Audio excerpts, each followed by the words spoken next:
जन्महिनमिदं हयप्रिया सखे सन्तनोतु ते सर्वदा मुदं प्रार्थयामहे भवसतायुषी ईश्वरः सदा रक्षतु पुण्यकर्मणा कीर्तिमर्जया जीवनं तव भवतु सार्थकम् जीवनं तव भवतु सार्थकम् जीवनं तव भवतु सार्थकम्.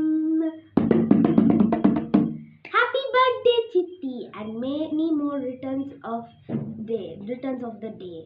I wish you have a wonderful day with lots of joy and love, and Party also wished you a happy birthday. Love you. Mwah. Bye bye. Have a good day.